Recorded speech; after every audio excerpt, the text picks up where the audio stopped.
And so that was kind of funny that we did this like so-called not legit tour with Kill Whitney Dead. That was just a MySpace tour, and it kicked ass. And then we go and we do this legit Live Nation House of Blues tour, and it was a bomb.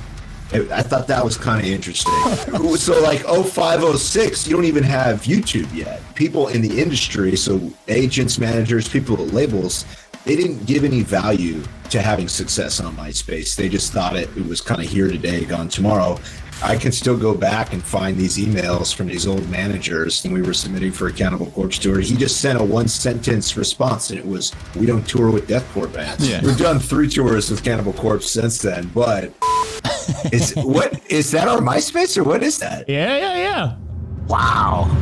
Real quick before we start, I just wanted to mention that we do these podcast recordings live on stream. We stream every single Wednesday at 6 p.m. EST on Twitch. It's an opportunity for you guys to come hang out, interact, and ask your questions directly to all of our guests. We also have a Discord if you want to keep talking more about deathcore and metalcore, or simply to keep up with everything that we're doing, upcoming guests, and all that jazz. I'll leave links to both of these things in the description wherever you are watching or listening. And with that out of the way, please enjoy this episode.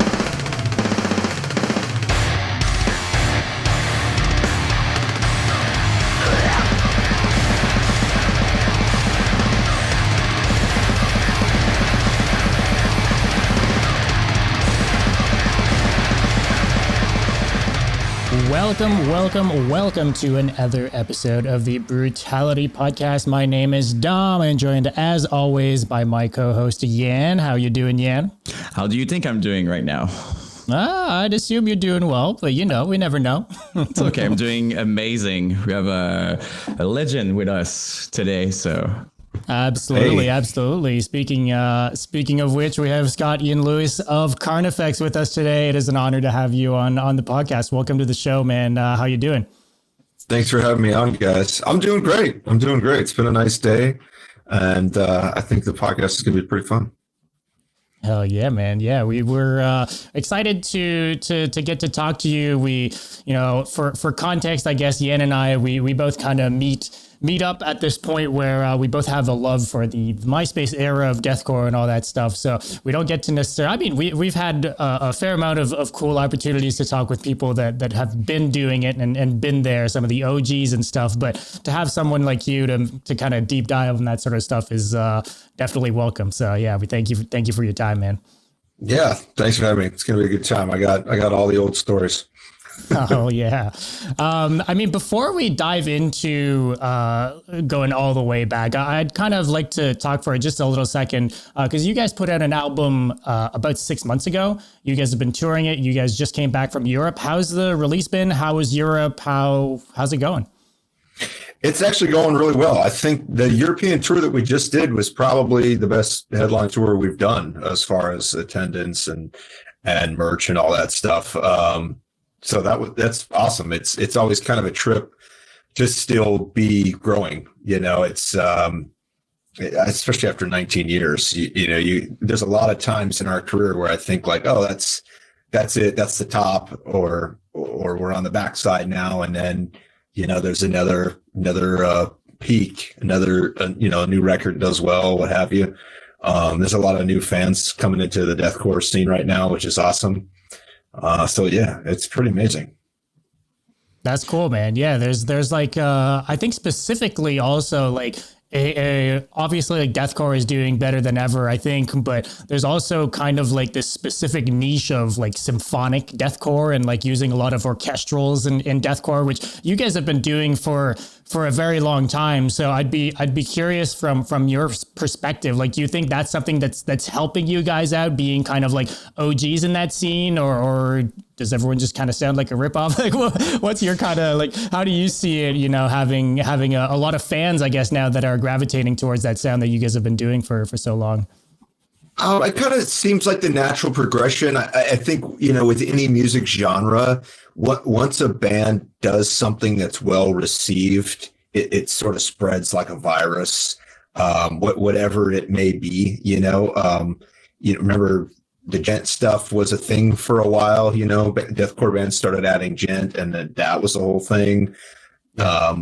the keyboards, like what Born of Osiris does. That had a moment where everyone was doing that. And I think, us doing the strings and stuff, I think that was kind of our black metal influence. We brought that in all the way back on Until I Feel Nothing, which was like 2011. So way before anyone was doing symphonic deathcore. And we kind of, when we did Die Without Hope, there's a lot of strings on that. And I don't know that it was like an immediate new trend or whatever. It kind of took a while for like the symphonic thing or orchestral thing to catch on. And I think we sort of, personally, I think we sort of peaked using the orchestra with World War X, and we've kind of backed off a little bit as we go. And then actually on this EP that we're working on right now, we're not going to use any. We're kind of going back to whoa, yes, doing more of like a death metal type sound, like more of the classic death metal deathcore mashup. Something more like Hell Chose Me, and that's just us. We always want to be different. That's kind of been our thing from day one. It was just, let's be a little bit different. And it kind of seems like the orchestral deathcore is sort of peaked, or there are bands out there doing it better than we are. So we're just going to kind of continue on our journey of just doing new stuff, switching it up. Yeah, I think you guys have been great at doing that from album to album. Also, just from even comparing to yourselves, right? Which is always cool. But for what it's worth, the latest album is absolutely amazing. And I'm not just saying that, like, obviously Yen and I are fans of the older material and stuff, but I think this new record, especially I think in the way that the orchestrals are used, is really, really interesting. There's a little bit more of a theatrical thing going on, like I don't know how to explain it, but it's kind of more like a movie score-esque type thing as opposed to like choirs and just synths, which I thought was a really cool use of it. And it sounds, I don't know, the production on it is great. The aesthetic also, like the whole concept, I feel like the colors and everything, like it's like it stands out. Like that's not something like it's super cool. Like my feeling when I first saw it was like, okay, they took a lot of time to like build that, together so that, it's a whole vibe basically. So I can see why people are resonating, with it. And it's fun to see how you guys, because you've been around since, the very beginning of deathcore, like you actually contributed to start launching deathcore. So it's cool to see that now you're being recognized as these, because I feel like when deathcore took a dip, it must have been hard to, keep writing and, keep deathcore relevant. But now that it's back, it's like if people now are seeing it, they're like, Carnifex are the OGs and they've been there forever. So it's nice to, I don't know if you can feel that as a band, but like it felt like that as a fan in the, outside perspective. I do feel it, as a band member and as a band. The thing is, we are fans of deathcore. I love deathcore music. That's just the kind of music I like. The idea of brutal riffs and breakdowns together just makes sense to me. That's kind of why we've always been writing it. And to me, it's a great genre, but it's had a lot of growing pains. And there was kind of a slow acceptance, maybe because it was a MySpace genre. People are just kind of slow to accept it and acknowledge it. But there are so many great and talented deathcore bands. I'm glad that it's kind of past the stage where people would look at it in the metal community and say like, that's not real metal. We heard that for so many years. That's not real metal. And it's like, well, so blast beats, guitars, guttural vocals, that's not real metal. I don't know what you're looking for then. I think it was just because we had breakdowns. Dude, like, come on. Yeah, I know. But, people are afraid of new stuff, and it takes time for it to be accepted. And, now it seems like it finally is. The industry has really accepted it a lot more. I remember in the early years, it was so hard to get tours, because a lot of the managers and the agents and like the more death metal leaning bands they didn't want to take any deathcore bands on tour with them because it was like a bad look, you know? So that was just one more thing making it hard to be a band. That's why, you know, deathcore bands just toured with each other for so many years. It's starting to change a little bit now, but even now it's still fairly recent, you know?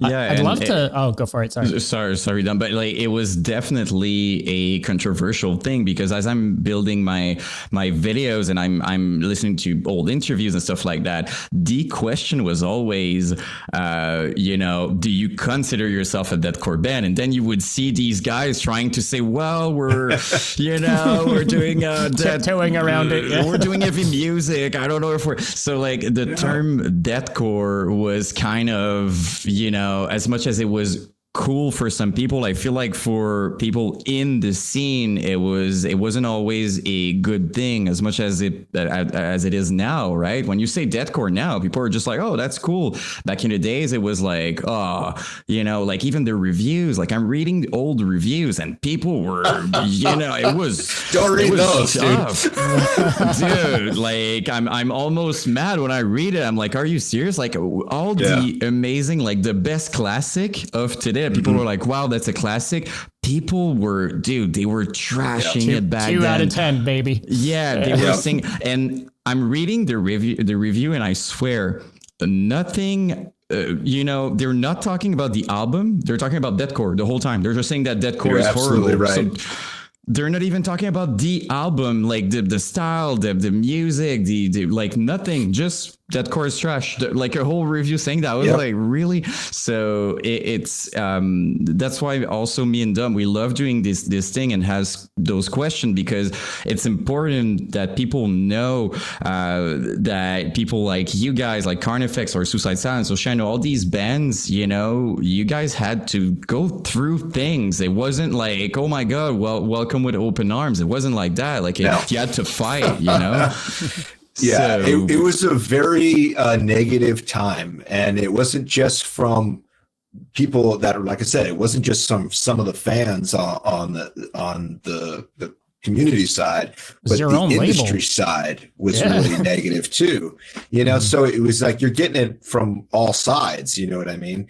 I can still go back and find these emails from these old managers I remember this one manager who was managing Cannibal Corpse, and we were submitting for a Cannibal Corpse tour. He doesn't manage Cannibal Corpse. In fact, I don't even think he's in the business anymore.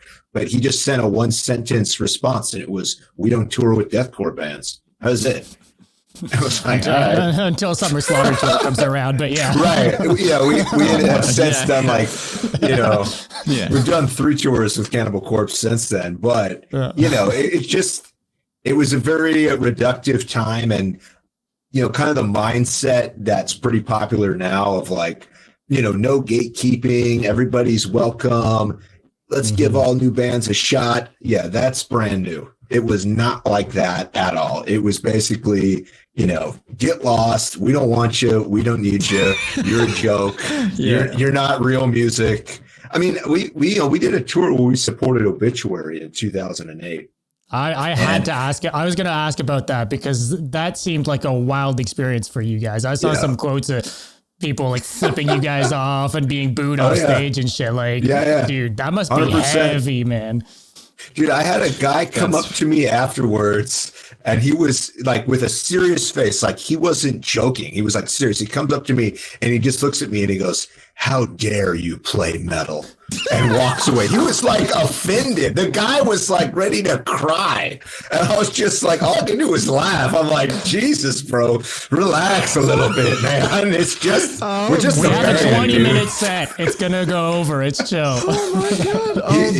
How dare you play metal? How dare you do your passion on stage? How dare you do that? The guy was on the edge of tears, man. He was like, he just couldn't believe what he was seeing. You know, you ruined his life. You ruined his whole world. I think I did. I think I did. It was he never listened to metal after that. He went to like he was gone. But he just went on and cried. It's wild though, because you want to know, like, I want to ask you both this, because from my point of view, I feel like deathcore was hated by death metal, but everybody who loves deathcore really think death metal is awesome. Like it was never the other way. Oh, yeah. Am I wrong for that? Like I feel, No. I feel like we all like 100%. it. Yeah, the whole reason the whole reason we started the band, our whole formula from the beginning was Cannibal Corpse and Bleeding Through. What happens if you put them together? That's it. It was just that simple. It was like kill and this is love, this is murderous. Put those two together, what do you get? That's Carnifex. And so the idea that we were like, you know, hated by fans of bands that we were trying to emulate, it always struck me as odd. You know, I couldn't quite understand it. And like, you know, our bass player's biggest influence is Alex Webster. Like so many of our riffs come from like listening to the Cannibal Corpse records or the Dying You have a very records. death metal vocal style too, you know? Like, Right. Yeah. I mean, because, you know, there big influences. Wasn't too many. Yeah, totally. So, you know, I guess it's just all part of being new and being, you know, part of the early, you know, kind of that first wave of a new genre. I mean, speaking of that early wave, I would love to have your take on some of the, because you mentioned, you know, you basically just had to tour with other deathcore bands for a while, right? Like getting those tours outside of the genre were pretty hard. And I know you guys were playing with bands like Knights of the Abyss, like Elysia, like A Different Breed of Killer, stuff like that. Like what's a band from that era that you wish was still around, was still doing music, or maybe just a band you really fucked with back in the day from that kind of era? I'd be curious. I mean, Job for a Cowboy, I wish they were more, I know they just put out a new record, but I wish they were like still like a full-time band. Yeah. Because like, man, Ruination, Genesis, those are such awesome albums.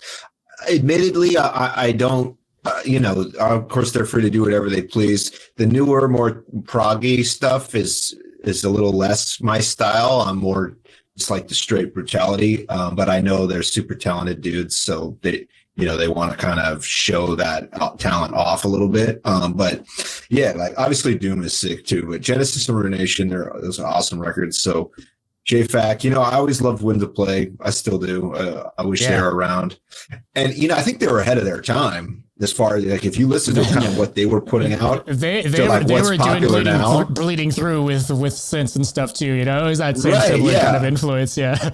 Yeah. I mean, yeah, you gotta, you know, Bleeding Through is freaking massive in 2005. They were like, you know, they're like, I don't even know who's massive now, but, you know, they were like running the scene back then because it was all metalcore, you know, it was Asla Dying, Killswitch Engage, Bleeding Through, Atreyu. Those were all the super big bands.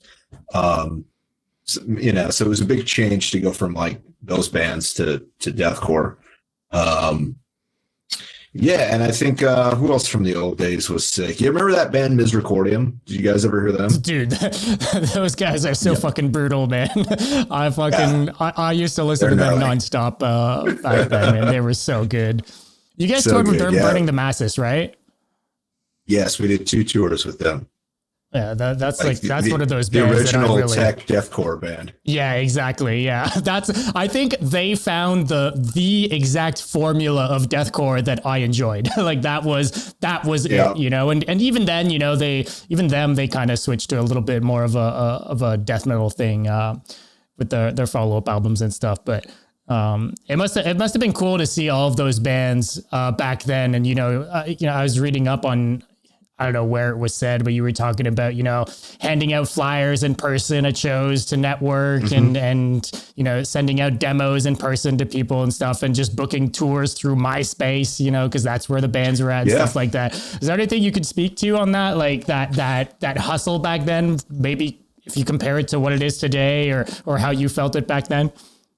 Yeah, it's certainly a lot different now. You know, I think you could probably, a band can get bigger faster now because you have the internet and it gives you a reach that you wouldn't be able to have prior. And I think, you know, there's always the outside chance that something you do goes viral. And then obviously that sets you up for a lot of success. But For us back then, we had MySpace, but you also got to figure MySpace was super new, so not everybody was on that, and it was mostly younger people, which was fine because that was a lot of our audience, but not the people with the credit cards, right? Or sometimes and you notice it too with the TikTok crowd is just because someone is interacting with you online, whether it be TikTok or in our case, it was MySpace, doesn't necessarily mean they're a concert goer.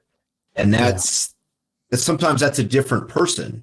Someone that is sitting on the computer or sitting on their phone and liking something or friends with someone, that doesn't necessarily mean they're going to get in their car, drive an hour or two. Different commitment for sure. It is. It's a different thing. And so it's not a 1-to-1 ratio on your online fan base always actually coming up to buy a shirt or buy a ticket to a show. And I mean, back then it wasn't like now where now if you go viral on TikTok, all the industry people acknowledge the power of that and they acknowledge the value of that. When we went, I don't know if viral is the right word, but when we got big on MySpace, that didn't mean anything to anyone in the industry, because social media wasn't being recognized as like a valuable tool for business or to reach fans yet. Because we were around before YouTube, which makes us sound like we're 200 years old. But, my back hurts too. We're right there with you. So like 05, 06, you don't even have YouTube yet. Right. So MySpace is really just for like young people and people in the industry. So agents, managers, people at labels, they didn't give any value to having success on MySpace. They just thought it was kind of here today, gone tomorrow. It doesn't mean anything, like you're not in this magazine. A metric they were using. Yeah. Not at all. Not at all. Now, of course, everybody acknowledges the power of social media for a business opportunity or a success opportunity, but that wasn't the case back then. So even though, we had 130,000 friends on MySpace and we were getting, 10,000 plays a day, that didn't mean anything to anyone but us. We still had to sell tickets, be on the right tours, get signed to a label. That's what legitimized us. Now it's very different. So that was part of why we still had to hustle and try to get signed and try to be on the right tour, which was really hard for a long time. That's why we did MySpace tours. One of the best tours we did in the early days was us and Amir. And it was me and Jesse Katif. He's the old guitarist for Amir. And they just put out Goodbye to the Gallows. We just put out Dead in My Arms. That was with Unite and Conquer too, right? Yep. Mm-hmm. Dude, Unite and Conquer. That band was so sick too. And Jesse booked everything east of Texas. I booked everything west of Texas. And that's it. We did a 5-week tour.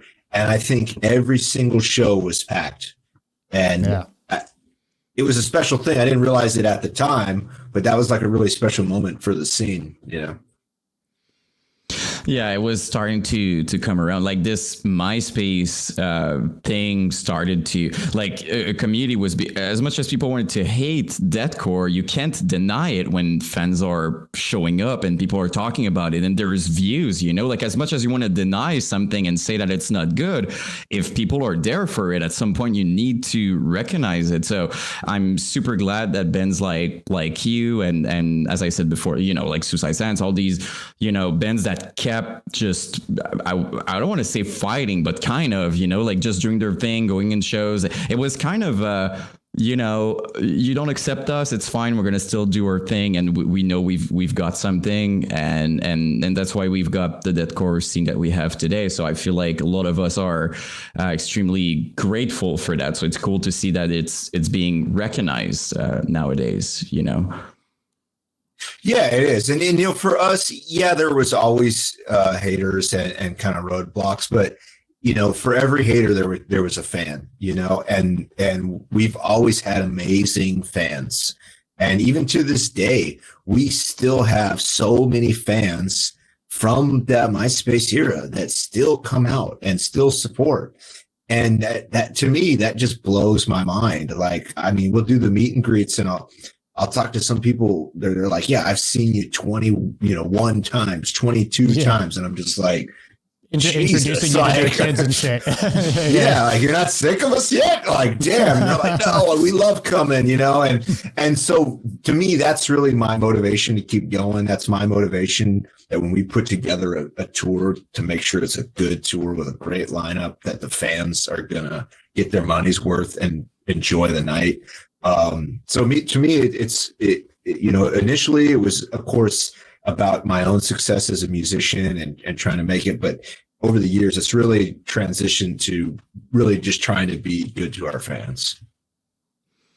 Yeah, and I feel like we were talking about labels earlier, and not to get controversial or anything, but I feel like people are more informed now, which is a good thing. Like, people know their own value, right? Like, back in the days, as you said, you needed to sign. Like, you felt like if you don't sign, you won't make it, right? Like, you felt like you kind of had to do it. So I'm pretty sure a lot of people just did it like that because that was the thing to do, as opposed to now, as you said, some kids sometimes have already millions of views and stuff like that, so they are asking, what are you giving us, as a label? Right. So things have changed in that way. So you guys also have paved the way for that. Like, now people know, and even you, I think you opened up on certain, like, I was watching podcasts and stuff, you were talking about your own experience. I think these things helps a lot of new upcoming bands to make the right decisions. So I wanted to commend you on that as well, because I think it's a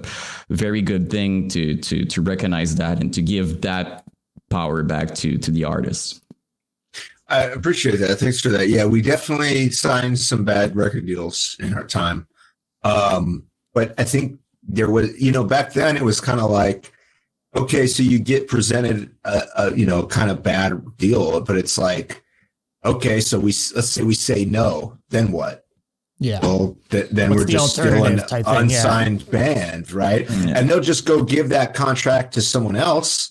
And they'll get all the promotion and the placement. And so it's one of those it's a catch-22, because of course, I've had those days where I'm like, because signing to Victory and dealing with them, we got into a real hard place with them, where, we had to get lawyers and all that stuff, and we had to get off that label. You guys stopped being a band for a minute because of it, Right. It's 100%. And so sometimes it's like, what if we had never signed? And then it's like, well, what if we had never signed, but then no one else signed us? It's like, maybe we just would have been one of those bands that was, just had some demos on MySpace and that was it. And so, we kind of had to take the good with the bad back then. And thankfully now, we do have something to leverage. So we're in a good deal now, and we'll get good deals going forward. But when you're brand new, it's tough, unless, like you said, you have the leverage of some online success or something to say,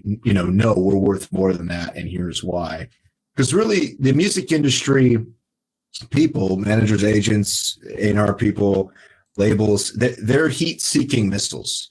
They just go to what's hot, and because as much as we were talking about like labels and everyone in the industry not accepting deathcore, all the big metal labels had a Suicide Silence, Whitechapel on Metal Blade, you guys on Victory, like, like a Despised Icon on Century. Like, all these labels picked up one or two of these really fucking big bands ultimately, right? They couldn't risk missing out on the money, and also, like I was saying, it's they go to what's hot. So, once Suicide had put out the EP, they were after them. Despised Icon, of course, yes, they are 100% deathcore, but somehow they didn't have the deathcore label on them from the beginning. They were cooler than deathcore. They were kind of more accepted. And so I'm not sure when they exactly signed to Century. It may have been way before all of us. It may have been like 03 or 4. I don't know exactly. But yeah, then it seemed like, by, let's see, when did Metal Blade sign Whitechapel? I think it was 2008. Right? It was Somatic came out, but then Right. So a lot of the labels kind of waited for some other success. Even Victory, we had to do Dead in My Arms on The City before they came in to pick us up. So I think it was once they saw a little success, and really I think the real thing that pushed over that was how well the shows were doing.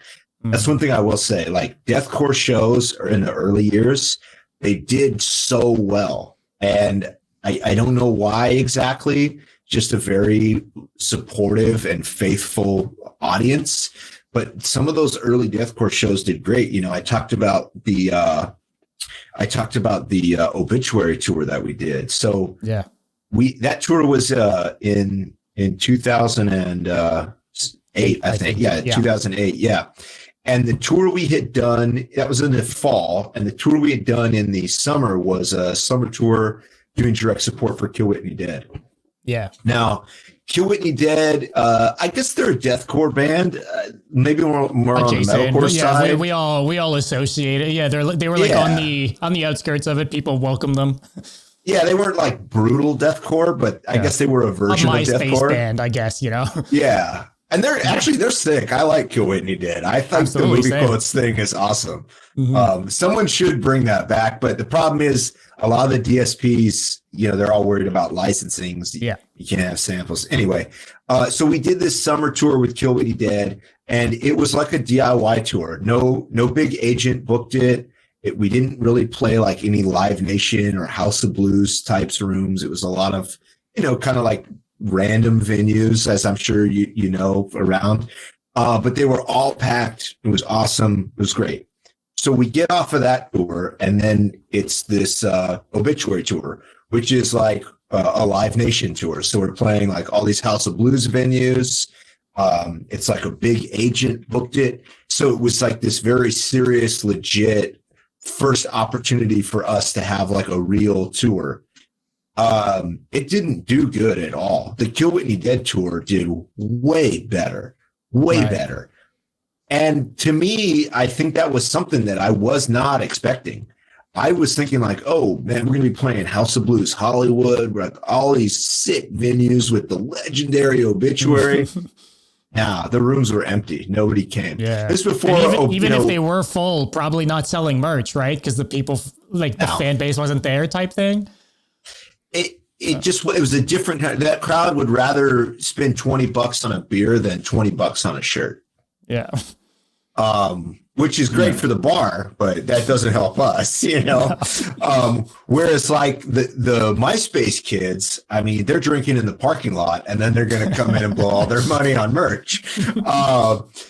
And so that was kind of funny that we did this like, so-called like not legit tour with Kill Whitney Dead. That was just a MySpace tour, and it kicked ass. And then we go and we do this like legit Live Nation House of Blues tour, and it was a bomb.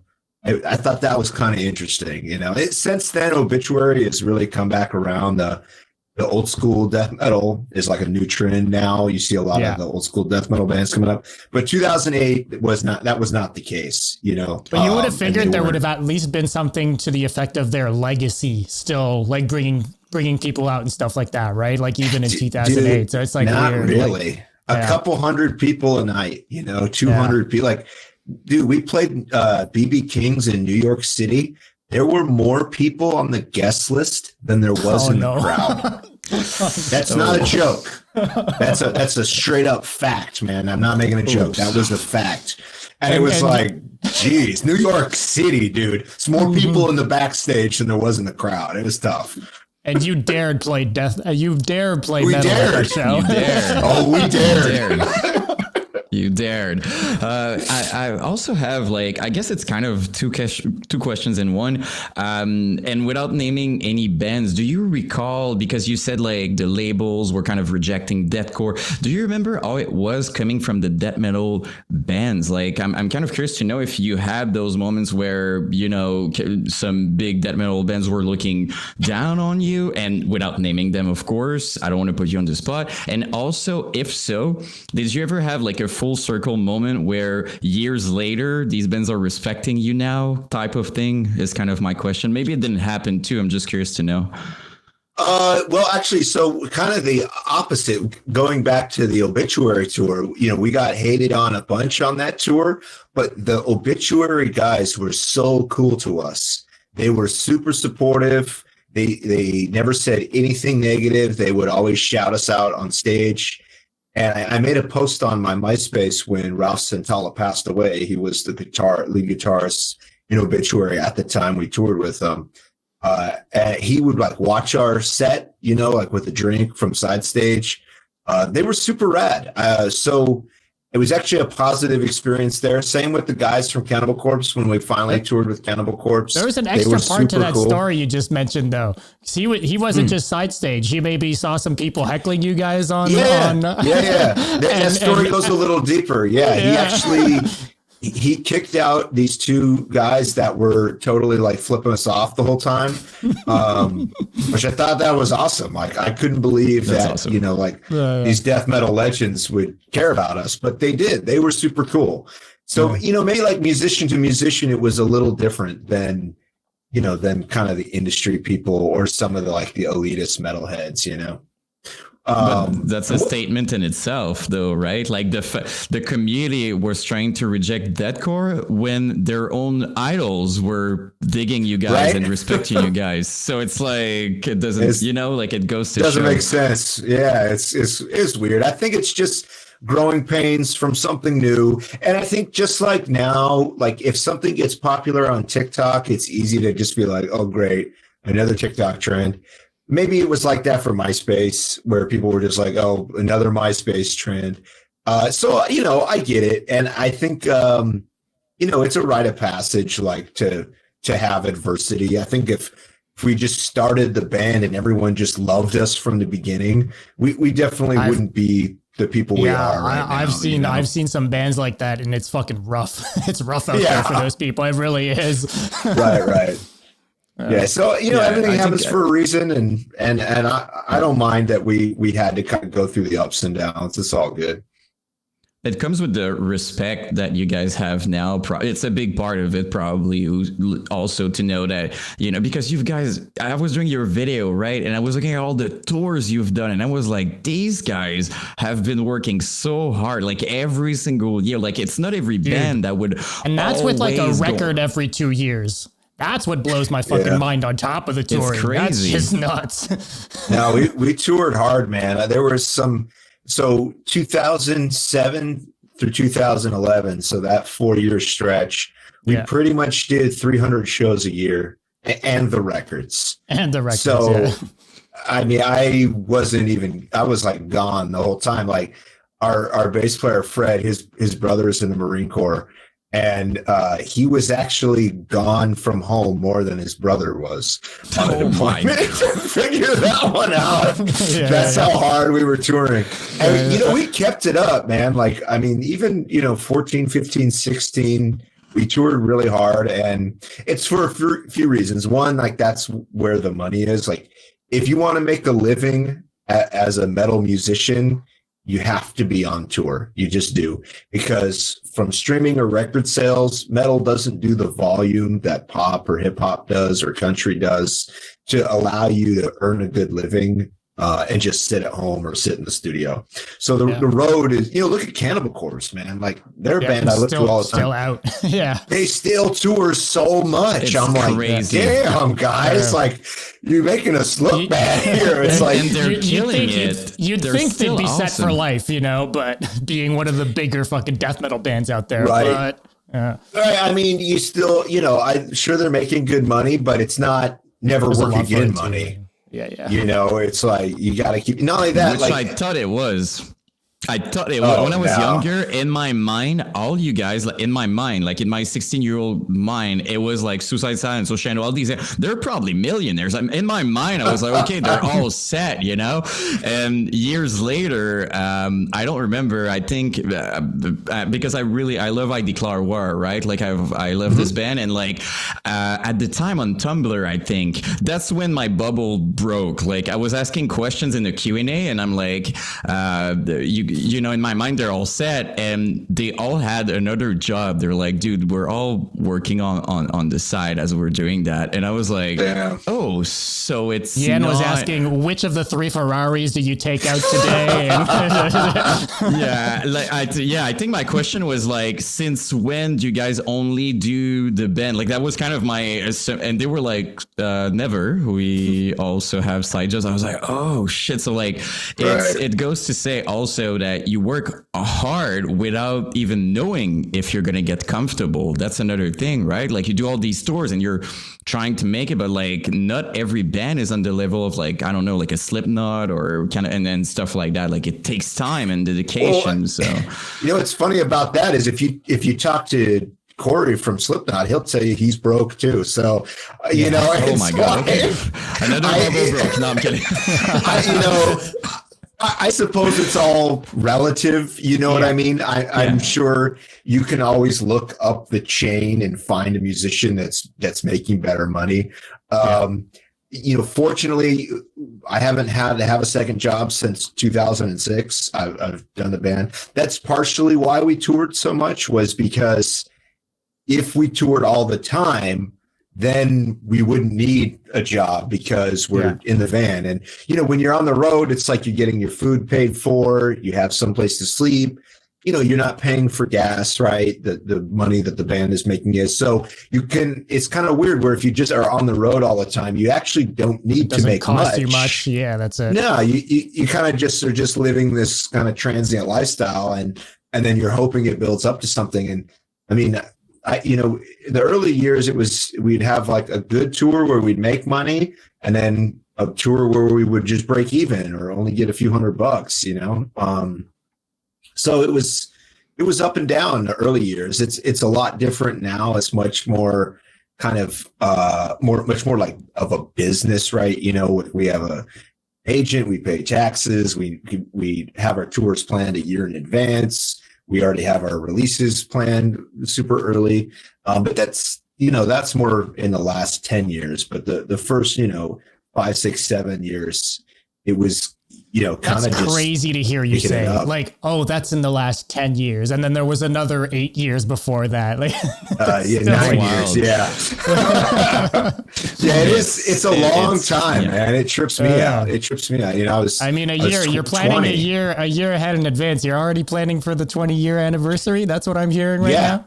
Yeah. We're already in summer of 25. That's where our schedule currently takes us. That's awesome. So that's like, that's crazy. And right. We know we have work. Which is great. It's more reassuring, I guess, than not knowing coming back from a tour if you've got another one lined up or not, I guess. And you guys seems to be doing well also in terms of merch. Like, at least from my perspective, like people love your freaking merch. Like I think I've seen like a pink one selling like crazy. Like people really. Dude, the white shirt with the Carnifex that goes all the way out to the edges of the t-shirt, dude.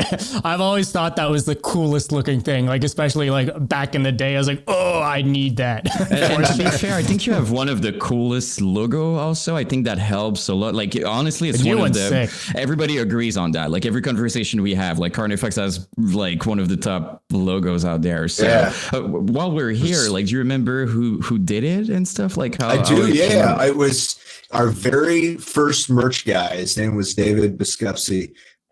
He was also the guy that ran our MySpace. So he did all the HTML programming. He would do our bulletin trains, which if you remember he did a great job, let me tell you that. Oh, he killed it. And he was like a deathcore kid, he was like a total deathcore kid, like skinny jeans, white belt, like swoopy hair. Let's go. He was like Mr. MySpace himself, Oh my God, is that what page is that? Yeah, it's loading, but yeah. Is that our MySpace or what is that? Yeah. That was the MySpace back in the day with the player in the middle. Doesn't work anymore. Look at the amount of shows you guys like. That blows my mind every time. The shows is wow. This is the Kill Whitney Dead into obituary that we were talking about. Into Never Say Die. Yeah, into Never Say Die. That tour was unreal. That was a good tour. Was that the first time you guys did Europe? It was, yeah. We had another European tour booked prior to that with Knights of the Abyss, but it ended up getting canceled. We never went. But yeah, the first one we did was Never Say Die, which was Parkway Drive, Unearth, Despise Icon, Architects, Protest the Hero, Whitechapel, Carnifex. Oh, that's my such a stacked fucking lineup, dude. As someone who likes Parkway Drive and those bands, it must have been sick. Like, honestly, It was. like, it's a cool. Oh yeah, it was huge. It was probably one of the best tours we had ever done at the time. Yeah, it's wild. Yeah, Well, I've been asking like 20 questions. No. But speaking of Never Say Die, though, I mean, you guys have kind of been notorious for doing a lot of the festival tours throughout the years, whether it be like the Thrash and Burn, the Summer Slaughter, Never Say Die. You guys did like 2017 like Warp Tour. I'm curious, like for you guys, was that like a bit of a conscious decision doing these bigger bills, these festival lineups, or it just kind of happened? Like, did you enjoy the festivals more than you guys did like the Euro like festival run a lot of years as well? Like, is that something you guys just inherently enjoyed, or better for business? Or I'm curious your thoughts. Both. Yeah. You have to do the branded tours because there's always going to be a portion of the audience that's out there that maybe they're more passive fans that just, they just know about Warped Tour or they just know about, Summer Breeze or Brutal Assault or whatever, Summer Slaughter, Chaos and Carnage, you name it. So yeah, of course you got to do the club headline tours, that bands are always doing, but doing the branded tours, you reach more people that way, especially Warped Tour. Man, we were the only band with blast beats on 2017 Warped Tour. Yeah. And at first I was kind of like, man, I wonder if nobody's going to care because we're so different. But we actually not competing with anyone, I guess. Right. And I think because we were so different and we had blast beats, and we were doing, gutturals, which, Amir was on the tour, which, I guess some people will say they're deathcore. Some people will say they're not. Yeah, it's still way less blast beats. We'll keep it at that.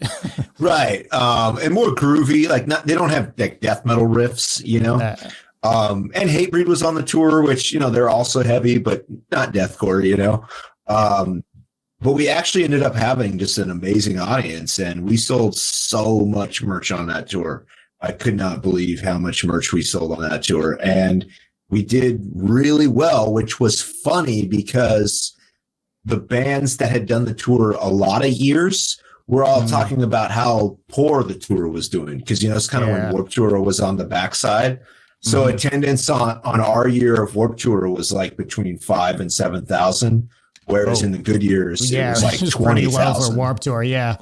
Right. But, we're just a deathcore band. Like, to us, it was huge, So we were having a great time. And we'd never done the tour before, so we didn't have any previous years to compare to, So we had a great time, and it was a really fantastic tour for us. We made a lot of new fans, made good money, all that stuff. And, I kind of wish, big festival tours like that would come back. Maybe Mayhem. We all miss like Warped that. Tour, man, dude. Yeah, or even Warped. It'd be cool to see them come back. I know it's kind of those tours. I think they got a little like bloated, like a little kind of too big. Maybe they could streamline them and focus them a little bit. But I think the concept is still good. I would be curious I always wanted to ask you that specifically. You've been touring for so long, and for any vocalist, like myself, that's listening right now, do you have any, I would be curious to know your routine, or maybe how you kept kind of a healthy lifestyle outside of it, because you've been consistent. Like some vocalists had a lot of problems with their vocals, stuff like that. I've never seen one bad comment about your vocals. You've been consistent on albums, live, everything. So I would be curious to know if you had like tricks. Like for some people, it's like healthy or just like healthy habits and stuff like that. But you've been touring for very long, so I'm curious to know if you have a magical formula or something, or if it's a secret maybe. No secret. I was straight edge from 2004 to 2020, so I think that probably went a long way. I didn't smoke cigarettes or weed or drink or anything like that. So that probably went a long way. And also initially, like the vocal style that I sort of happened across, it just sort of came out of me naturally, so to speak. Right. You weren't forcing it. No. So it wasn't a situation where I found myself like hurting my voice. Like, maybe like the Avenged Sevenfold guy, like he like has to have throat surgery or he hurt his voice. And I think the Trivium guy has had a problem with his voice too. And I know singing is a lot harder than screaming, but for whatever reason, just the vocal style I happened across. And I say happened across because there were no tutorials or anything like that back then. It was just you scream at band practice and that's your scream, And I was just doing something that didn't hurt to begin with. So as I continued it through the years and sort of refined and perfected it, I never found it. I wouldn't lose my voice regularly or hurt my voice or anything like that. It was always pretty easy on my voice for whatever reason. And then I think I just, I always prioritized the show and the performance. I wouldn't stay up late partying. I would really just, know that I would rather give a performance than not get any sleep and, hang out with everyone else while they're smoking or drinking. So I just kind of prioritized the performance and staying healthy. And I'm not straight edge anymore. I drink a little bit from time to time now, but I still don't smoke or anything like that or vape. And it's weird. I see some guys smoke and they're fine, but smoke for me, sometimes like secondhand smoke kills me. Yeah, like Phil from Whitechapel. He smoked cigarettes for years. I think he vapes now, but Tom from Chelsea Grin is always been a I don't know how they do it, but they got their own thing going. But yeah, for me, I just prioritize the show, stay hydrated, and I didn't party. I think that kind of did it. That's awesome. I always wanted to ask that because it's interesting. You have all these stories, right? Like people hurting them and stuff like that. So it goes to say, like, if it hurts, maybe revisit your, as long as it doesn't hurt, you're supposed to be fine. And we want to be mindful of your time, but I would be mad at myself if I don't ask if there's one influence you could name, like it could be back in the days or whatever, the vocalist maybe that inspired you the most. Can you pick one? Like, is there a person? It'll be weird if I say Danny Filth because I don't sound like him, but I was inspired to be a extreme metal vocalist because I liked those Cruelty and the Beast, Dusk and Her Embrace, Midian. Those three albums to me were awesome, and his vocal performance is awesome on those records. I know I don't sound anything like him directly, but the inspiration to be a metal vocalist came from him. Daniel Waynette from Zao, big vocal influence. They were super huge here in Southern California in like 03, 04, like just before Carnifex. So I would go see them. And he was, not only was he a great vocalist, he was just like a great front man. I'm not sure if you're familiar with the band. But the live shows looked fucking insane. I never got to see them live, but I've always, There's probably some old live footage of them out there, but he was like super intense and like weird and like, I don't know. He just had like a really unique stage show that was very captivating. So yeah, Dan from Zao. I don't know who else. I mean, obviously George, Corpse Grinder has just a gnarly voice. Brandon from Bleeding Through, I loved his super energetic performance. Trying to think who else was out there that I thought was pretty sick. Those are I guess great answers, by the way. So. Yeah, I was a big Jimmy Gear fan, and I know I don't sound anything like Shagrath, but I always thought he was sick too. I think Dimmu and Cradle were the inspiration for us when we kind of went more theatrical and did like the makeup and the spikes and stuff. But yeah, those are some of the OG guys that I thought were pretty awesome. Cool, man. Dude, awesome. Man. Yeah, we're gonna, because again, we want to be mindful of your time. We'll wrap this one up, but before we go, I'd love for you to maybe plug anything you've got. I know Chaos and Carnage, you're leaving for in not too long, in a couple of weeks. Mm-hmm. If you want to maybe talk about that, anything else you've got going on, we could continue talking forever. You've got so much history and stuff, but yeah, actually, I probably got another like 10 or 15 minutes if you guys did have some stuff you want to get to. But we'll take it if you allow it. Yeah, I can hang out for another 15 minutes. That's okay, cool. Let's do it. I'm super happy. Let's do it. Okay, well, let's. I've actually got something that could maybe lead into this upcoming tour that you guys have got going on. Anyways, Chaos and Carnage 2022. I wanna talk about Lorna Shore for a little bit, because I know that, the lineup for that tour specifically in and of itself was fucking amazing. What was it? It was Suicide Science, you guys, Angel Maker was on there, Distant, and then Lorna Shore. And Lorna Shore was like at that point where they had just basically blown up like 6 months prior, something like that. And yeah, I'm curious from your point of view, seeing how those shows went. I know like you got a plaque done afterwards where you guys sold, there was like a 30,000 tickets for the entire tour and 22 sold out shows. Talk to me a little bit about Lorna Shore, because I know you guys have had them on super early, like 2014 opening tours for you guys taking them out. So I'd love for you to maybe speak on Lorna Shore for a little bit if you can. Yeah, I mean, we started touring with those guys in 2014. It was their very first tour. And I've toured with all three vocalists that they've had, Tom, CJ, and Will.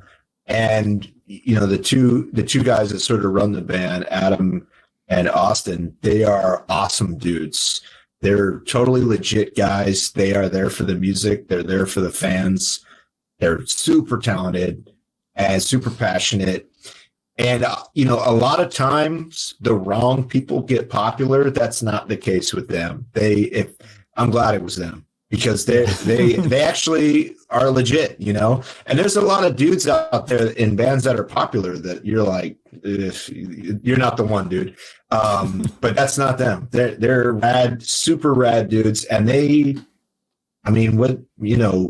years really, they were grinding, and they kind of were doing good, but not, nothing like where they're at now. We did the tour we did with them just prior to that was Summer Slaughter 2019. It was Kelly, Cavitation, us, Faceless, Lorna, Brand, Rivers. There's a bunch of bands on it. Necrogoblicon. Yeah. Hard for French people to say. Yeah. Who else was on it? I can't remember now, but pretty stacked lineup, and even on that tour, it just did okay. You know what I mean? Yeah. It wasn't like crazy sold out or anything. And then by the time we had already had the Chaos tour like booked and confirmed, and I think they blew up like from that's what I was wondering, confirmed to like before it was announced. It went out and it crushed. It was kind of like, I think it was kind of the perfect time, because us and Suicide like had all of our fans that were there, and then Lorna brought in all these new fans, and I have to give them a lot of credit for bringing in new fans, because the reality is that, as people get older, they lose interest or their focus is going to go to their family or their job, what have you. And so they can't always participate in the metal community the way a band needs to be sustainable. And so when they brought in all the younger fans, it was like this new wave of people to to fill in the gaps for all the people that left over the years. Right. And someone had to do it. We needed it because it was, us and suicide, like, yeah, we're doing our thing and we're doing well. But as far as like, breaking down some barrier and reaching like a whole new group of people, I don't think either of us are really doing that. You know what I mean? You did it, we did it. It's been done, but yeah. But we needed to be done again. And like, we're not really on TikTok, which we probably should be. We're probably missing out. You know what I mean? Because we should try to be reaching all those fans. I mean, there's always the extra thing you could do, but ultimately you got issues, Yeah, I mean, and that's the thing. We've done so many like platforms, over the years, Vine, Facebook, Tumblr, Instagram was huge. Now Instagram's dead. It's just like at some point you're just like, I can't do another one. But I think anyway, it was awesome. I think you're doing a good job. If I may, I think you're doing a good job because not too long after my Carnifex video was posted, like there was a comment coming from Carnifex and stuff like I feel like you guys are still, when something happened, you're there, you're liking, you're commenting, like your presence is felt though online, which if I can be honest is not the case for you still do a bunch of interviews and stuff like you're doing right now, right? Which is kind of case in point in that regard. And that's awesome. And to go, because I think it was a good question, Dom, about, the festival and stuff like that. I would like to ask how it feels now that, because you said when you started, you were looking up to these death metal bands, right? These big bands and stuff like that. But now you are the big band that people were looking up to. Does it feel like that sometimes? Like, I know it's hard to see yourself as that, but you guys have been influentials for like tons of these bands that we have now in the new wave, if you will. How does it feel to now be the OGs and the people that people look up to? It is weird, like you said, because for whatever reason, I don't see myself as an OG. I still feel young. We still have goals. We're still trying to get bigger. We're still, we haven't toured with Lamb of God yet. We haven't toured with Arch Enemy yet. We've toured with Slipknot, but only outside of the US. We haven't done a US tour with them. And so we still have so many more things we want to accomplish and goals to reach that I don't feel like we've made it, or we can just sit back and just wait for the work to come to us. Like, I feel like we still have to put in that work to maintain our career and maintain our status and all that stuff. So it is kind of weird for people to be like, you guys are legendary. I'm just like, that sounds like code for old, which I suppose 19 years is a long time to be doing deathcore, but I don't feel like we still have work to do. You know what I mean? Yeah. We still have goals to accomplish. I mean, there's so much to do still, you know what I mean? I still want to grow, still want to write better records, all that stuff, So it's two things. It's awesome that bands think that. And we've had a lot of the bands, the guys from Lorna Shore, you name it, tell us like, yeah, you guys are the reason we're a band. And it's like, that's insane to hear and awesome.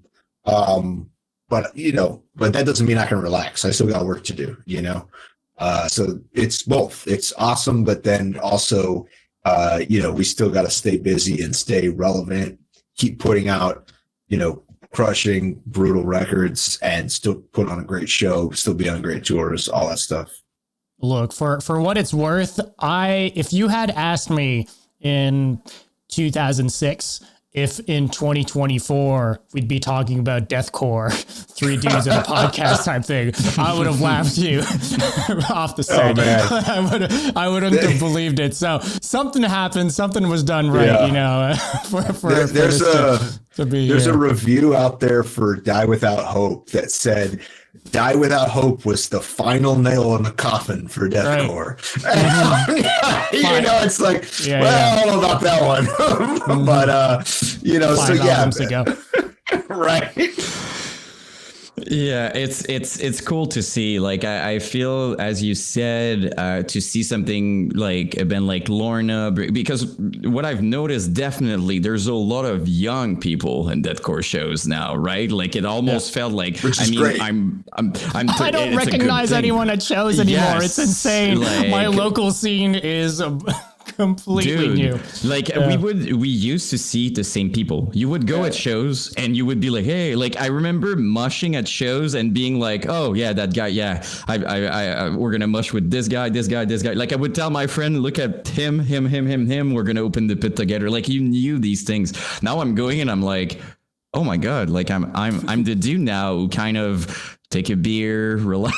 Like I'm this dude now. I'm not the, but it's cool to see because the scene definitely needs that, right? Like if you don't got a new audience coming in, it's after a certain point. So I feel like it's cool to see this wave of like, I don't know, like Shadow of Intent, Brain of Sacrifice, like all these bands kind of, bringing in younger people, touring with the old school deathcore. I feel like it's best of both worlds. Like as you said, Dom, I think like that Chaos and Carnage tour was the perfect example of that. I thought it was the coolest mix of old and new in terms of like OGs and super fresh new bands doing a new spin on it. I thought that was such a cool lineup. This year is pretty good with it too, with like with Vitriol and I can't get enough of Vitriol, man. Holy shit.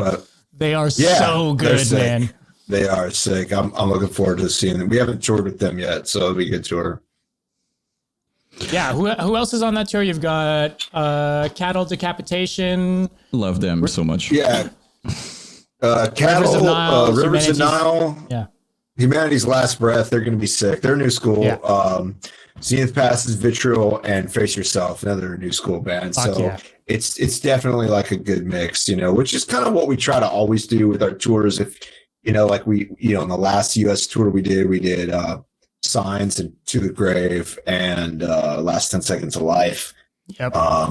We always try to give new bands a chance, because we were that new band trying to get a chance, and it's important. So we always try to do that now going forward, to always take some new bands. And we're doing a Canadian tour in the fall, and it's got an awesome lineup, and we got some newer bands. Okay, well, you got me and Yan stoked for that one, that's for sure. Might be able to meet in real life. Yeah, it's awesome. It's gonna get announced after Chaos, but yeah, it's a fantastic lineup. Good mix of new school and old school. Hell yeah, that's looking forward to it, man. Well, dude. As we were talking about Cattle, I just want to do a little shout out. It's another very hardworking band, I think, Cattle Decapitation. Oh, yeah. Like they've been around for a long time. They're killing it. And with their, recent album, I feel like they're getting, more traction. Like they were already pretty huge, but I mean, I feel like they're getting more recognized now. So I wanted to do a shout out because I think they're awesome and they deserve it as well. They are. Yeah, they're great dudes, great band. I'm trying to think. We played shows with Cattle all the way back in the 2006 when we were like local bands, basically, because we're both from San Diego. We're both from the same spot. We actually rehearsed at the same place too. Oh shit! Okay. Okay, that's cool. A recording like a building with a bunch of spots, or like in the same room type thing. It's like no, not a shared space. It's a rehearsal like center. Yeah, it has with a bunch of different 12 different rooms, whatever, and we rehearsed in the same building. Yeah. No, that's badass. That's sick. That's awesome. Cool, man. Well, dude, thank you so much for doing this, man. This was a really cool conversation. Like I said, and thanks for staying a little longer. Also, I really appreciate that. You're for right, real. Dude. That's no problem. It's good talking to you guys, man. It's fun to talk about the stories of the old days and how they compare to the new days and all that stuff. Yeah, for sure. Well, but I mean, outside of that though, do you got anything else outside of the tour that's coming up? So we got the Chaos tour coming up, and then as soon as that tour ends, like the first week of June, we're going to announce our fall tour, which I'm super excited about. I worked hard on that lineup, and the lineup is sick. I'm really excited about it. We hit the Pacific Northwest, full Canada run, and then some other places in the None of US. those fake Canada runs where it's just 2 cities. Oh no, I think we played 12 dates in Canada. Yeah, proper run, you know. Yeah, there West are Coast 12 to big East cities in Coast. Canada, so that's already, right? It might be 11 or 12, whatever it is. It's like half the tour. And we also played Pacific Northwest and parts of the Midwest that we don't hit on the Chaos Tour, because I know this Chaos Tour is a little on the shorter side and it doesn't go everywhere. So we're making it up with this fall tour. We'll announce that in June. I'm working on the completion of the Death Dreamer story. I had put out chapter 1 a couple years ago, like right before the pandemic. Like a year before the pandemic, and then the pandemic kind of derailed it because I wasn't making money for a year. But now it's back into production, so I'm hoping that'll be out in the fall, and then 2025 we're going to have a big anniversary tour for Hell Chose Me, which I'm super excited about. That'll probably be in the summer, so just staying busy. And we're trying to make that 25 tour basically like our summer slaughter. Like it's just going to be stacked. Okay. Top to bottom. I hear you. The real summer slaughter. I hear you. Ooh, we were looking at fighting words for today. Okay. Yeah, I saw there's some mixed emotions about that announcement. It's controversial. It's controversial for sure. It's crazy. No, but like, how dare you call this summer slaughter? Yeah. That gets back. People are pissed. It's the that's not metal of 2024. Yeah, I've heard that song before. Yeah.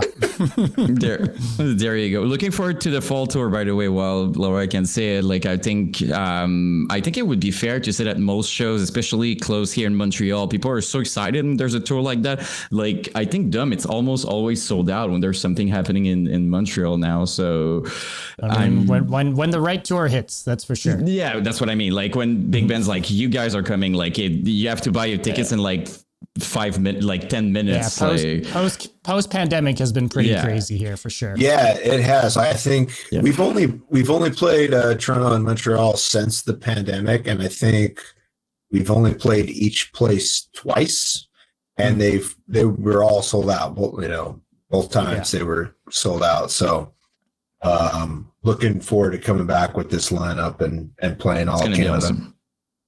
Yep. Looking forward to it for sure. Yeah. Well, thank you so much again for your time. We'll keep in touch. All right. And we'll talk to you soon. Thanks again for doing this, man. Thank you so much. Thank you guys. For real. All right. Have a great day. I'll catch you guys soon. You too, man. You too, man. Thanks.